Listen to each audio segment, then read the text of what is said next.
Good afternoon, ladies and gentlemen. Okay, now we turn to see week 7, and in this class you will be required to review a judicial review, and two topics need to be focused. The ground rules about the threshold issue of what we call a justiciability or reviewability. So the primary 5 rules need to be discussed. The ripeness and presumption of reviewability. And we will consider 3 cases titled Abbott Laboratories Incorporation versus Gardner, decided in 1967. And Association of Data Processing Service Organization versus CAMP. It is also old case decided in 1970. And one other case is interesting to involve students group about what a good consensus public regulation. You'll see in this case the kind of rate increasing authority of International Interstate Commerce Commission. Actually involves some distinct context of a rate increase. How do you consider? You see some distinction between endurable goods and throwaway products. If the price would be arbitrarily manipulated to increase, then the consumer, in this case students group, would have no way to consume a throwaway product. That would actually bring consequence to impair environmental quality and degrade our livings. How do you see? So the context is fairly intelligent and involves in some trajectory of logic and metaphor. In some sense to be remote, but however might raise a high extent of possibility. So you will see that interesting story briefly. And we also consider the requirements: standing, mootness, exhaustion, and primary jurisdiction. For example, you will see the primary jurisdiction about subject matters. Distinctive subject matters will be disposed in independent statute ground. For example, the Federal Power Commission would deal with electric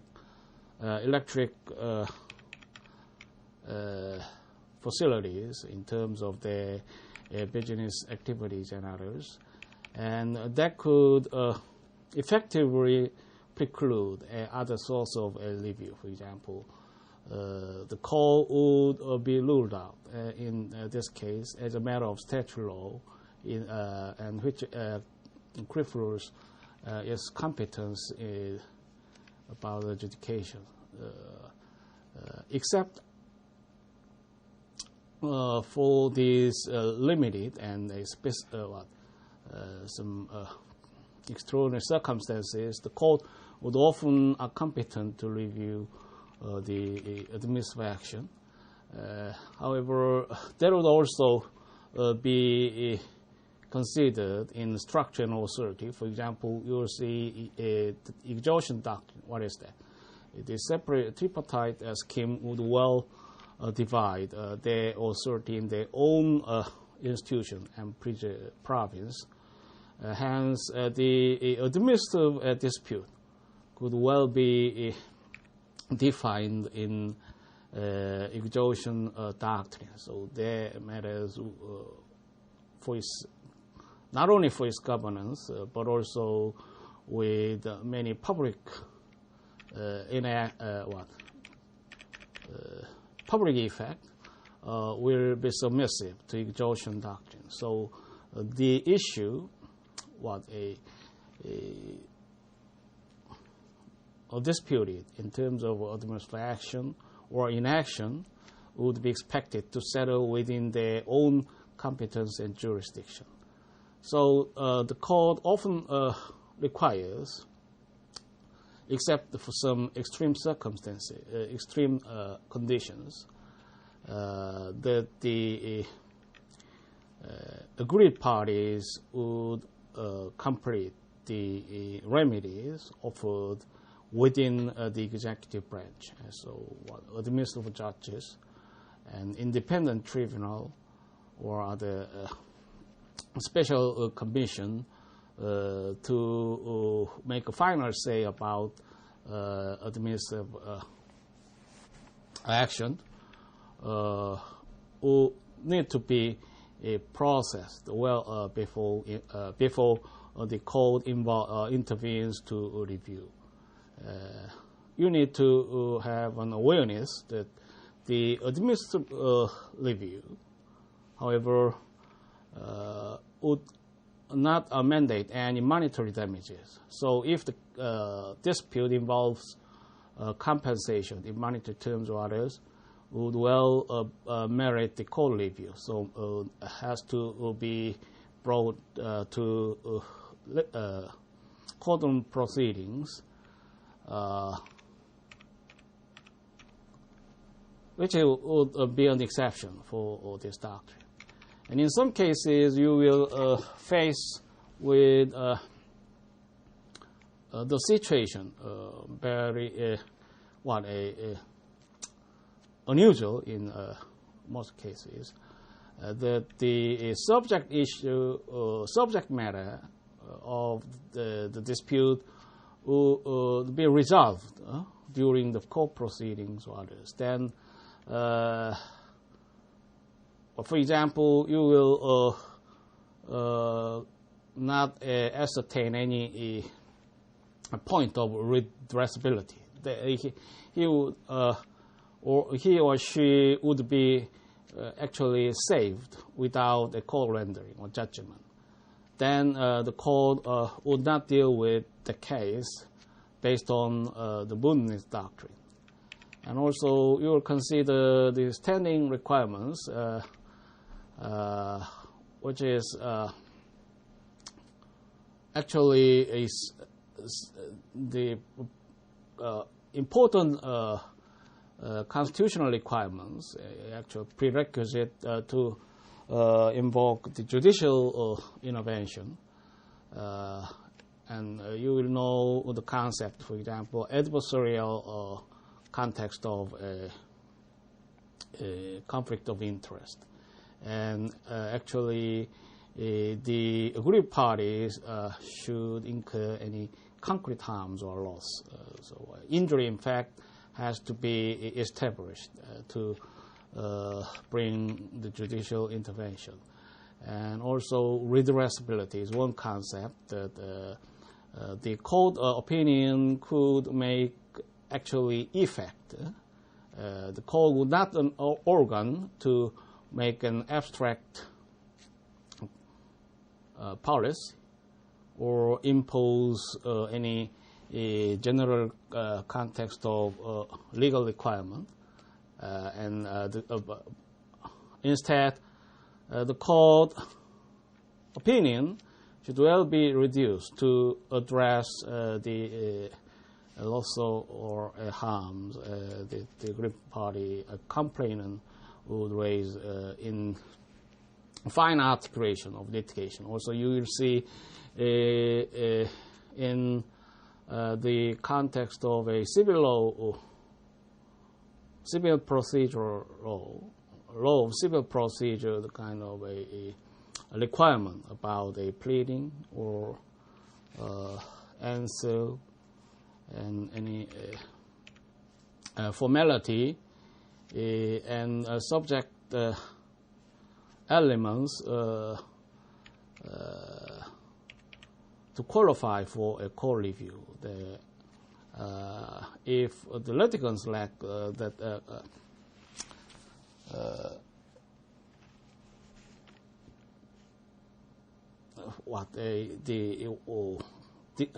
well-prepared presentation of each case, the court would see it discarded before it enters the substantial stage of review. Regardless of its merit about subject matter and laws, the should could not stand. So in some cases, the court also support some complements to lead litigants in desired direction or to comply with a statute requirement. So constructively may intact to satisfy the requirements. However, it would eventually disposed in the preserve of litigants themselves. So it falls within the responsibility of it.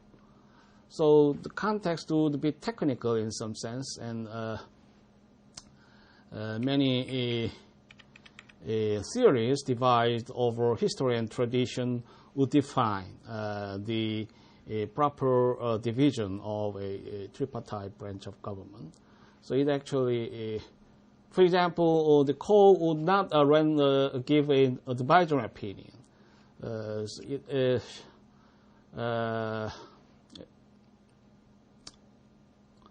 Could be practically enforced.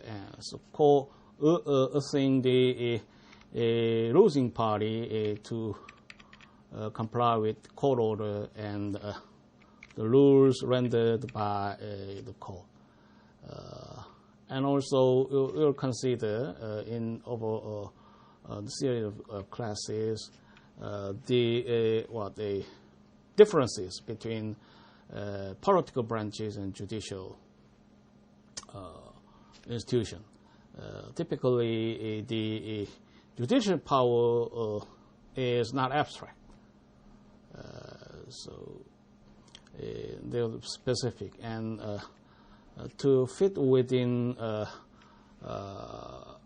in your imagination the framework of adversarial contention and reduce the context of a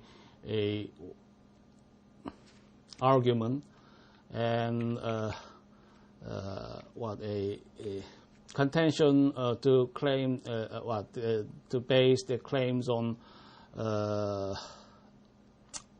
norms in enforcement, for example, the Constitution and statute, and also the rules were created by agency. It need to be consistent often, and the principles would often define the administrative rules as a kind of independent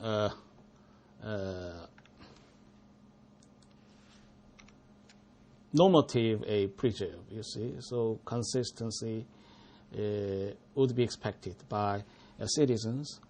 For example, principle of transparency would could be ensured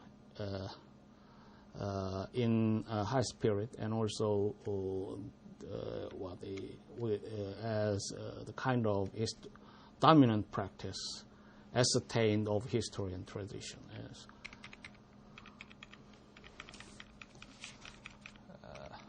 What I have captured some figures or graphics. You see,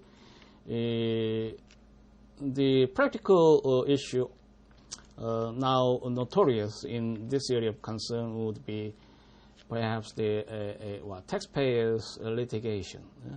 So this is from a Korean nation. So the poor would result in some statistical showing what is that? a dominant portion of people would agree on introduction of a taxpayer litigations. Most active would account for 53.1%. So majority people who highly enthusiastic about the system. And 35.40% of people would generally agree that the taxpayers litigation would be necessary. What purpose do they imagine? Actually, now Korean people are not favorable about the efficiency or efficacy, and they also are very concerned of spending behavior of government. So they would disfavor kind of abusive expenditure. Then how will you support the welfare system of nation? And also, that is a very important area of question, and how the administration would act. So appropriation bills, as we have considered in the last class, would actually, it shows the pattern of administration. So it reflects their policy focus, and you see the priority could well be infused into appropriations and budget. So in a response with that importance, the taxpayers litigation will make a part, what is kind of for example, democratic participation in politics and public administration. However, the system could not be plenary when it involves the judicial authority. So we see many stern rules, for example, what is self-restraint. So, and what is the intent of constitutional drafters. They would see the role of judiciary as pivotal to ensure civic society. However, they could also place the separate role that the political area would be imprimid in legislature and the presidency, for example, and could be could function as they plan. So often it is a structural issue which could not be altered in any Polish considerations. And in other assault, we also some progressive viewpoint about what it actually could not contradict the express terms of Constitution, but may present some progressive reform about understanding of Constitution, and the Constitution could be highlighted to respond with contemporary context of issues and agendas and public quest. For example, how do you see the idea would be distinct theoretically? Some scholars would put emphasis on the original intent of a constitutional drafters. That would not be for the scholars who argue to produce a more productive constitution.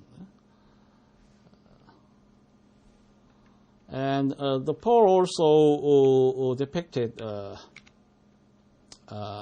the illustrations about a budgetary abuse. People generally tend to think that the government would not be a good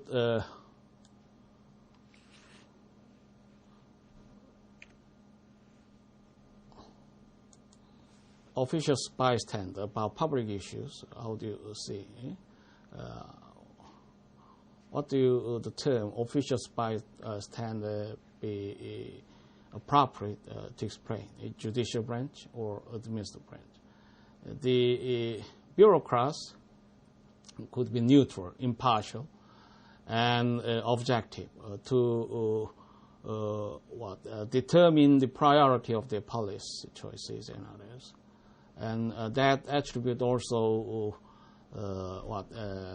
exposed in judicial branch. In any case, they are a competent officer to allocate the resources. However, people do not agree. Generally in Korea, 60.9% of Korean people would consider they are not prudent or deliberative about allocation of budgets.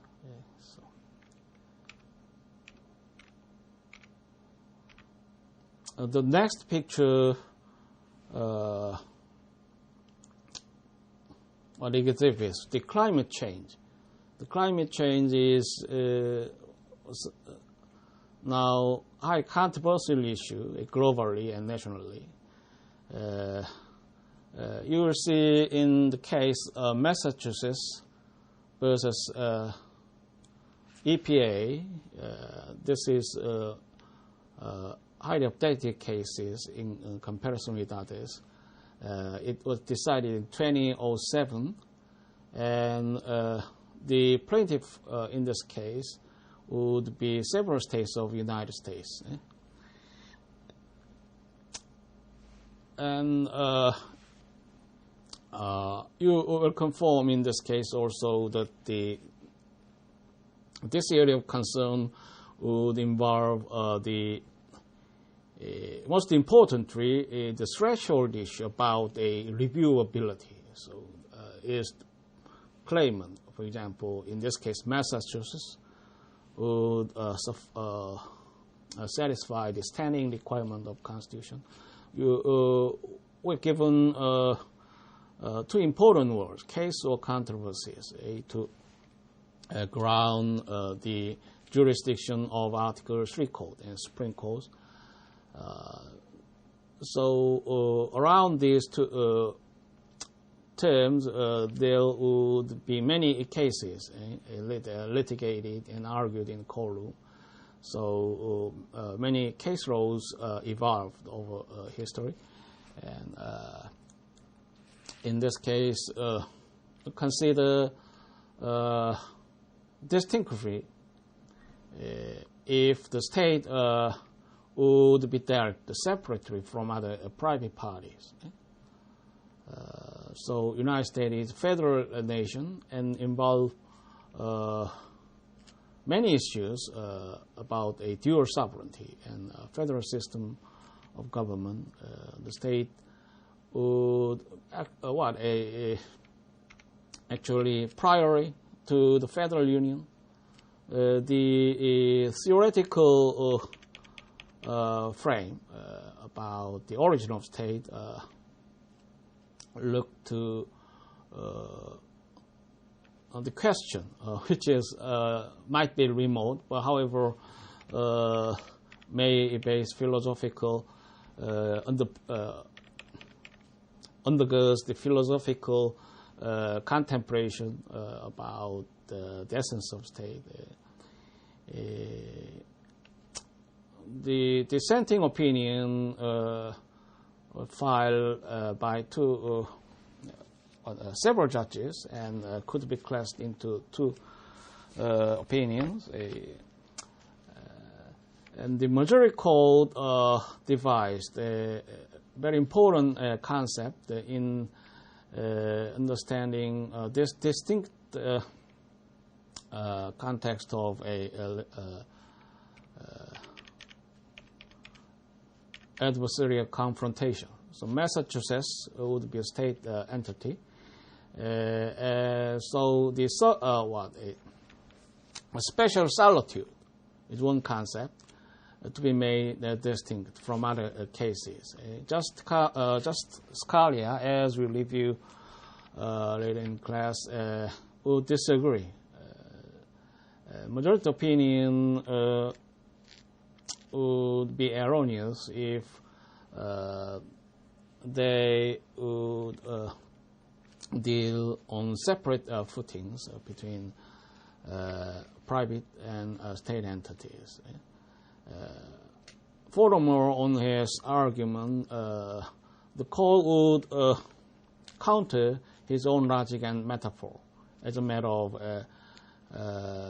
consistency in presentation. If the code state entity is distinct, then the majority code will not be fair or illogical to offer a special treatment. What is the concept? Special solitude.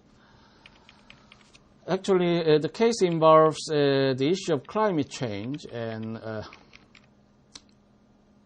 so according to the research findings, for example, they refer to the research outcome of a National Research Council about climate change and a rising sea level. So the significant portion of a territory of state Massachusetts would be eclipsed. Actually, the sea rising level would damage the coastal land property of Massachusetts.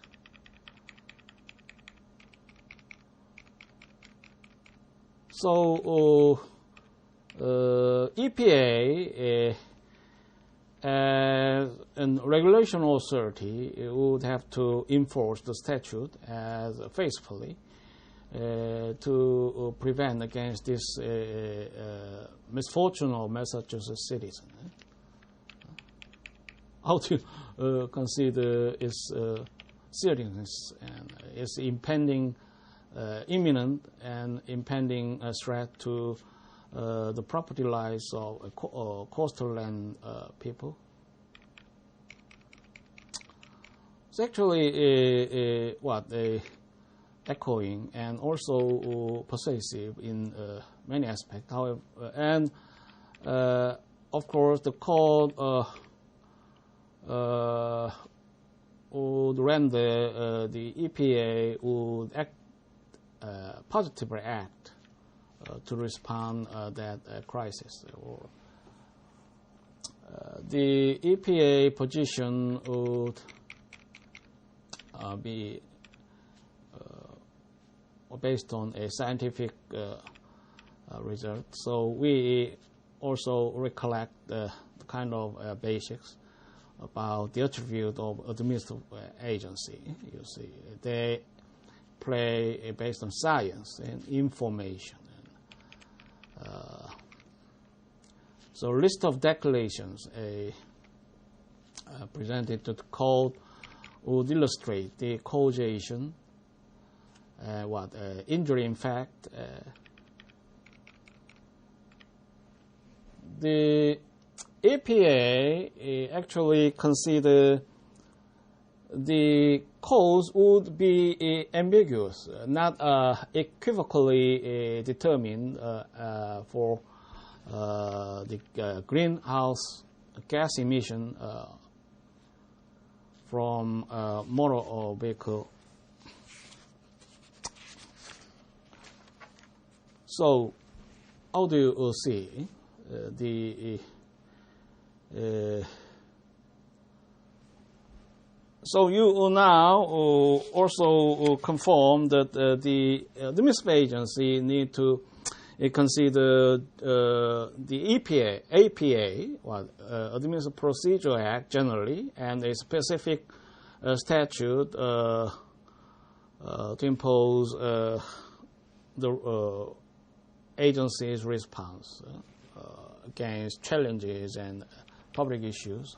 In this case, it is actually dubious, not crystal clear, if EPA should act to make a rule about greenhouse gas emissions from motorcycles. How do you see its urgency? Or typically, the governmental docket also discloses the president and executive would plan to prepare for some comprehensive policy response against this issue. So they would utilize funds and grants to motivate the actors or players. So comprehensive and comprehensive and general context of a policy measure should not be damaged. If EPA would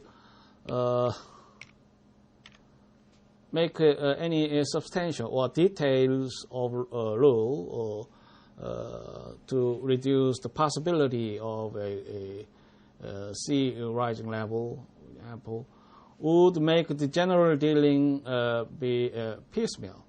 And actually, how do you see the context of enforcement efficiency? General dealing would be idealistic, however, might not address the challenges any efficiently in some sense. So the code also perceived in that context. So the code actually calls the EPA to act, which would not be general, might be specific, but practical to improve the situation. Also, EPA would make underpinnings of research to be presented in a courtroom. In many sense. So now a stack of international resources would be available in that precious evidence. You may conform many of multifaceted factors to affect the territory of Massachusetts. For example, the global context of notorious state would be China and India. They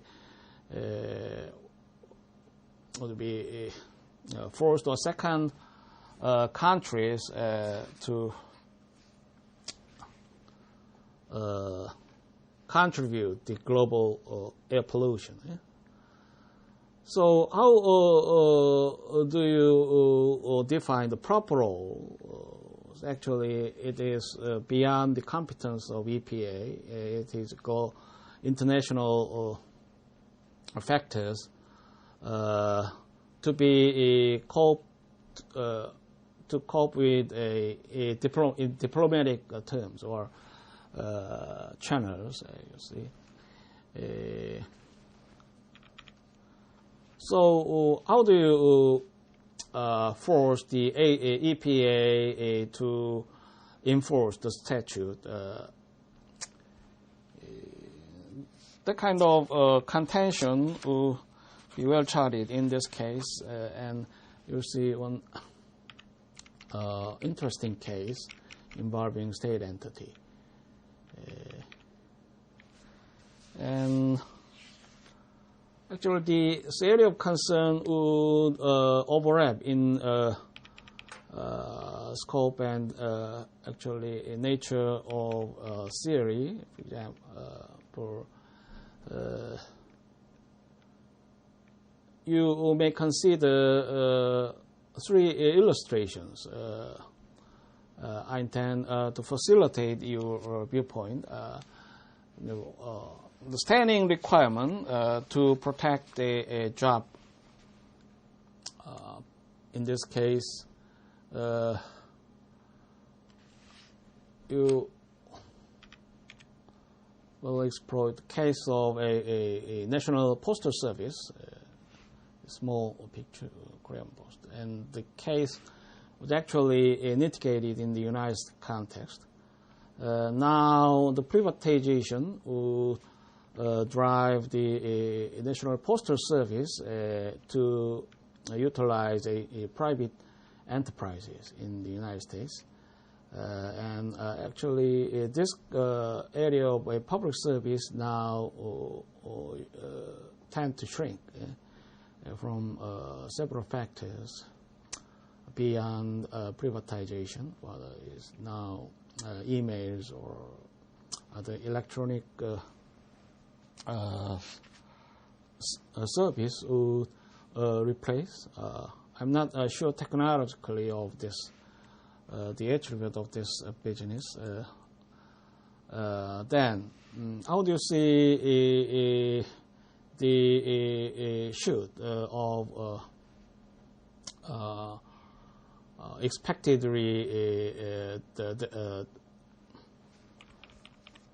dismissal officer, postal officer? He was not actually discharged in any case, and he feared of dismissal with privatization. So do they find any concrete harms or loss that could be framed to attract the court judicial intervention? The court denied its reviewability. You consider what is the case, and also you'll see what a standing issue about protection of environment. One other case, EPA would one of patrons in this context. The Endangered Species Act of 1973 is what we call ESA in abbreviation, authorized the Secretary of Interior to compile and update a list of endangered species. The Act then orders that each federal agency ensure that any action authorized, funded, or carried out by that agency is not likely to jeopardize the continued existence of any endangered species or any threatened species, or result in the destruction of adverse modification of the habitat of such species. So you consider the statute language at first, and of course the Massachusetts case also brings our attention to the APA provisions, as you see later.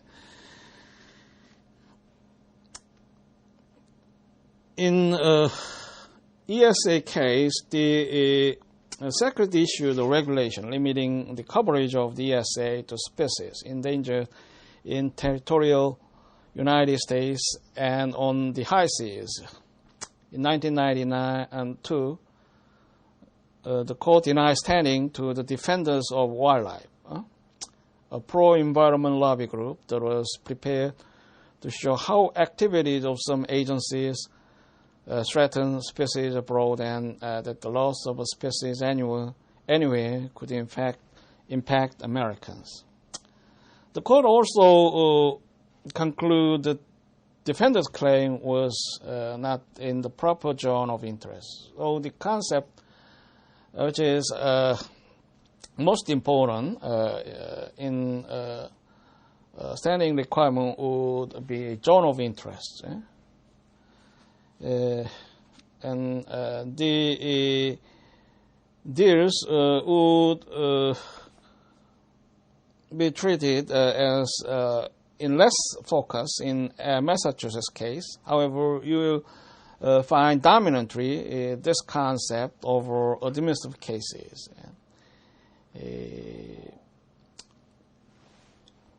And the area is closely entwined with democratic concept of administration. So the civic group or other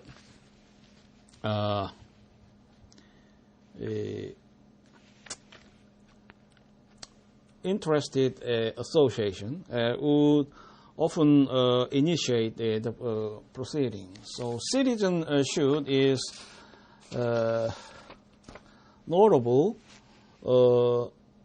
involving environmental issues and may now raise a salience of other contexts. The taxpayers would be another example.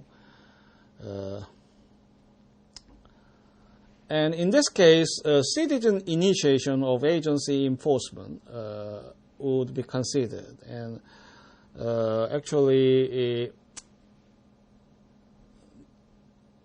the citizen initiation could be considered in parallel with political resistance. So administrative agency would face a dilemma in some cases, to administer the polish against the congressional will, and in some cases, some parochial pressure could be identified. How do you consider this context of interplay? So actually, the Congress and special committee, the kind of iron clad triangle to rule the nation, you see. And if the administration would not be faithful or neglect to respect the political will allegedly forged by congressmen generally or by in specific, then they may face the challenge of increasing legislative error, which would be in some cases pitfall, which would be extreme and might paralyze the function of unit. How do you see this might of Congress? And that also would not be interpreted in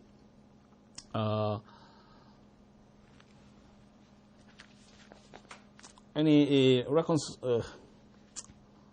sociable way, as you see in some cases. However, in formal context of practice, and we now have a local Korean election, and the situation might evolve in some cases. The congressman would superior.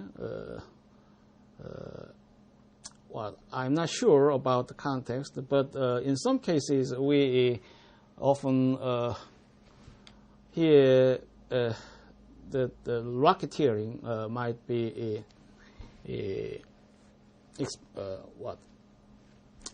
present about a public nomination, local lower level of agencies and congressman of a local district. It is not desired actually. However, in this area, the practices would be important, and an informal point of a consideration would, in more prong to explicate the situation, a formality would become weaker in the power of explanation. Persuasion would be found in terms of formal context. And there were three types of a citizen initiation of agency enforcement. Citizen initiation may be directed to the agency itself. In other case, citizen initiation may entangle private parties to support their public claims. So it is distinct of, for example, you will consider Galtony of a Smithfield versus a Chesapeake Bay Foundation Incorporation and Natural Resources Defense Council. Two environmental organizations filed suit against the meatpacking company for violating pollution regulations of the Clean Water Act, while Congress delegated the responsibility for enforcing the Clean Water Act to the EPA. Many environmental groups have argued that the EPA, particularly under the direction of the Reagan and George Bush administration, have failed to prosecute violators, hence has contributed to the non-compliance problem. And the third type of citizen initiation would be illustrated in Massachusetts versus EPA. Therefore, several states may combine to litigate in the federal court.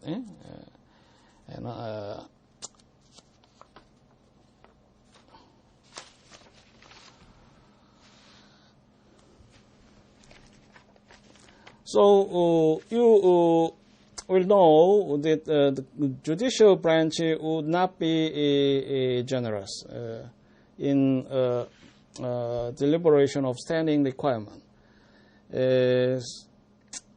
I have stated a case involving private express statute. The statute authorized the U.S. Postal Service used an informal rulemaking procedure to interpret recent legislation from Congress. It was the statute enacted in 1993. It permits using private mail companies to deliver letters destined for foreign countries to the foreign post office. The postal worker should. And I also like to illustrate the racial segregation case. In 1983, the Supreme Court upheld the decision of the Internal Revenue Service, or IRS, to revoke the tax-exempt status of private schools to practice racial segregation. So it is considered one effective police tool, tax exemption may be denied to enforce the police goals. A group of African-American parents sued the IRS, claiming it was not systematically enforcing its own rule.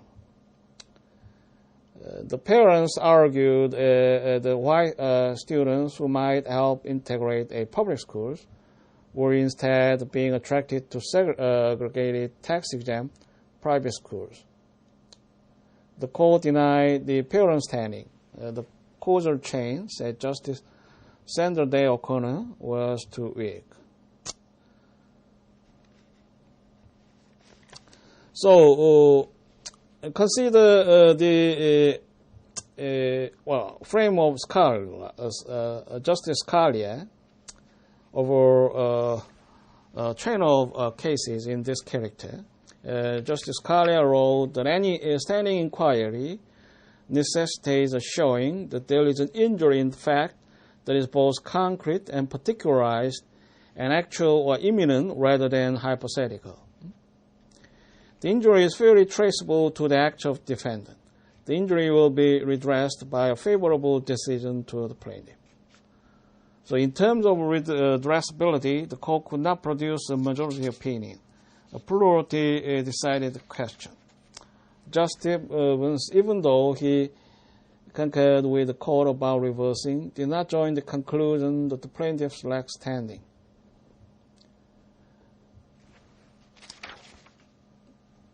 So, the legal claims of each plaintiff seem fully ripe in the case Lujan versus Defendants of Wildlife. It is a case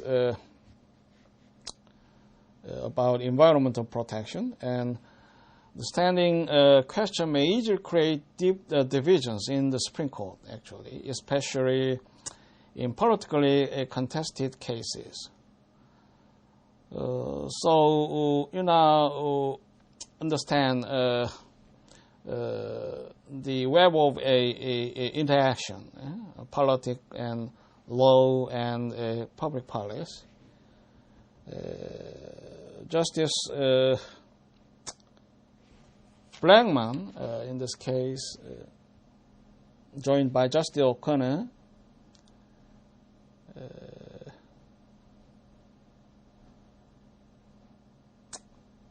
also filed a dissenting opinion.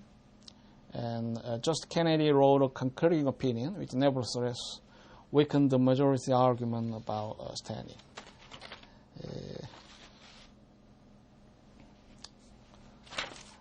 So, these cases have raised eyebrows. Actually, the perception, viewpoint about this cause would actually employed the perception of political scientists, and we also see attribute discernible varying with the basic disposition of disciplines. So we could not agree generally if we have raised eyebrows in this, if we are judicial people. However, the democratic participation and also the citizen initiation would be a pivotal concept. And also the one quality now seen a precious about judicial people would have a scrupulous eyes about a public trend and the kind of public opinion shared by majority of people. After all, the primary purpose of these technical rules is to make sure the judges hearing cases have a fully informed and genuinely adversarial case in front of them. But it's hard to imagine that any of the plaintiffs deny standing in the cases above, or half-hearted or unprepared to go to the mat on the merits of their arguments. So actually, Professor Harrington is a very insightful person to penetrate many of legal underpinnings about this concern, and his viewpoint is fairly persuasive. I agree. How about you? And also, one important authority about interdisciplinary research would be found in the name of Kaufman. He serves as professor of Yale University in the political department, and his reprimand about political scientists in dealing with the issue or agendas of public administration would be simple and straightforward about their oversimplification and ambiguities, and they would not. They generally lack the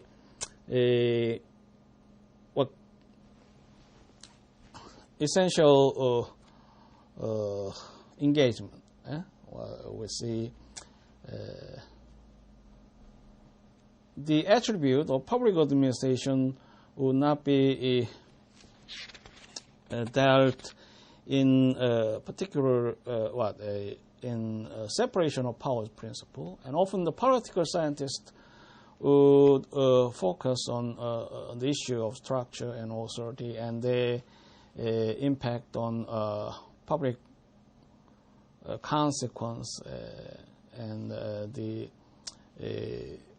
elements to be pivoted in their own discipline. So that leads to the fallacy of ambiguity and oversimplification. However, you will now see quite opposite from Professor Harrington, and his illustration of cases presented highly pertinent, and also judicial review is one of important mechanism in terms of oversight issue. And we see a citizen misfortune. How do you consider? Is it attributed to the inextricable faltering what enshrined in the Constitution itself? How do you see? The restrictive stance of a judicial branch would well undermine the desirability in many cases. So, however, we also do not support active judiciary, regardless of its structural issue. So actually, two themes evolve in constructively and progressively, hopefully.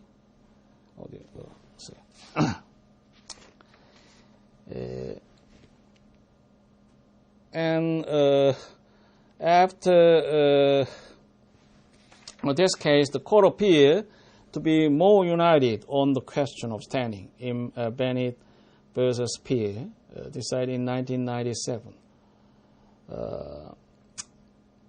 And the interdisciplinary concern is also very meaningful when we consider the contribution of economists. What is a racial choice theory? Actually, that would be one of a governing strand about the sensibility and intelligence of bureaucrats. You see, they would be a kind of a standard of conduct. The officials would act or behave. Of course, we see its shortcomings when we arrive at specifics. So it lacks the quality to explain all the specifics and terminal context of administration, and challenges practically serious beyond the general paradigm of a theory. So how to establish linkage between the economic theory and theories of public administration also poses critical scholarly issue.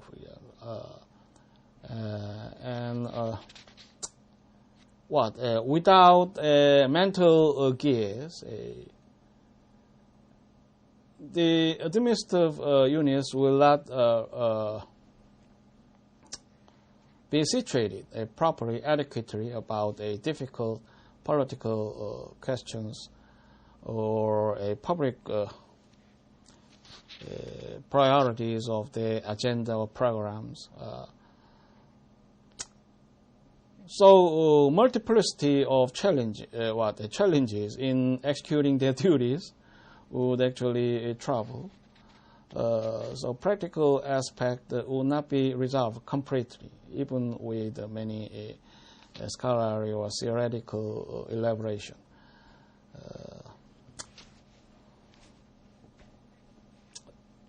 The case revisited the standing question with regard to the Endangered Species Act, Bennett versus Peer. The question presented was whether, under the Act, the private parties who claim they have suffered economically from the enforcement of the Act have standing to sue to reverse regulation carried out under the authority of the Act. In a unanimous decision announced by Justice Scalia, the court said yes. The court claimed that the Act required the Secretary, in reaching its decision, to categorize a certain site as critical habitat, needed to use the best scientific and commercial data and consider economic impact. This, according to the court, was a sign that the Congress wanted to prevent over-enforcement, because the Secretary failed to consider economic impact and over-enforced the statute. The court concluded the petitioners in this case, 2 irrigation districts in Oregon, are standing to bring a suit. So the environmental case would evolve actually over a period. The first case, notorious, leading to the concern of judicial branch and concerned a group of citizens, would be a Sierra Club case. In that case, the Disney World were planned to be joined in District of California, and that actually would degrade the environment. The concerned people who see as pivotal and very problematic. The court would deny its jurisdictional competence since it lacks the standing requirement. They would not actually be harmed economically, or would not be under the status of exploiting the natural resources realistically. So just hypothetical and that kind of question would not be raised in the courtroom, would not be concrete, and might be disputed in the General Assembly or Congress. And also one other issue we'll see briefly in next class would be mootness, and some further dealings about the cases on that. Okay, thank you for your attention, and we'll see you soon in the second session of this class. Thank you.